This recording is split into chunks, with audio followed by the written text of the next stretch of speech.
Don Pedro. Ganda ng pangalan niya, parang ganun yung pangalan ng mayaman sa lugar namin. Alam mo na. Pagkita mo ha, si Yes. Don Pedro, pag dumabi ako, Don Pepot.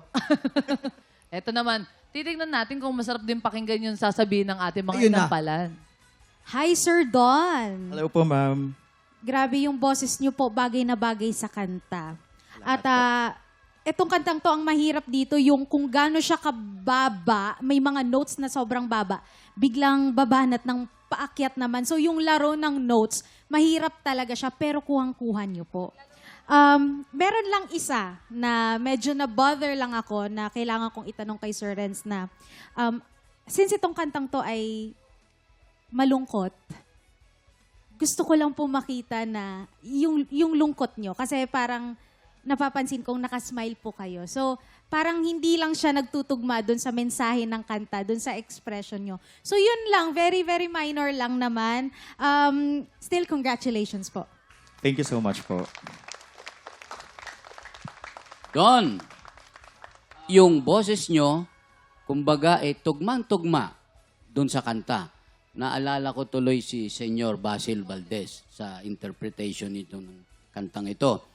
Siguro, lalagyan ho natin ang tamang paghinga kasi sakdal, rupok at wag di masaling. Dapat diretso yon.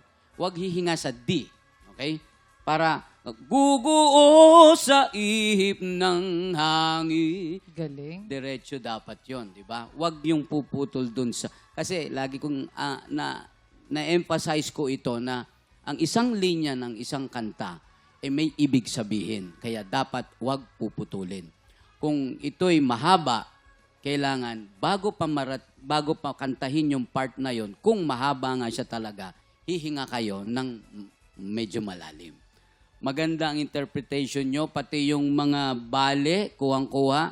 Meron kayong inibang part nun sa dulon-dulo, hindi na dun sa original na style. Thank you so much po, sir. Maraming po salamat sa ating inampalan. Alamin po natin kung ilang stars ang ibibigay ng ating inampalan.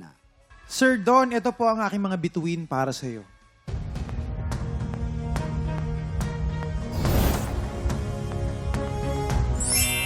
Four stars.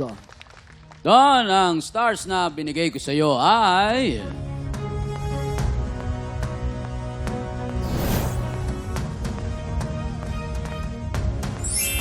Three stars.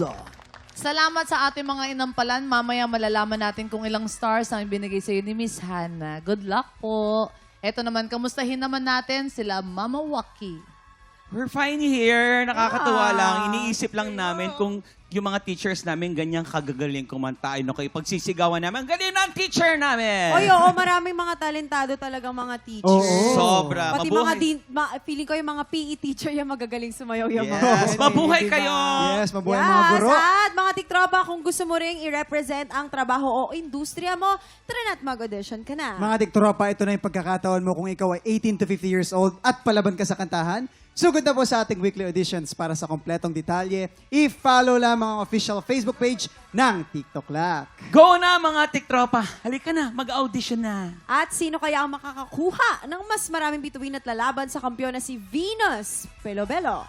Malalaman natin yan sa pagbabalik ng tanghalan ng kampiyon dito lang sa TikTok Lock!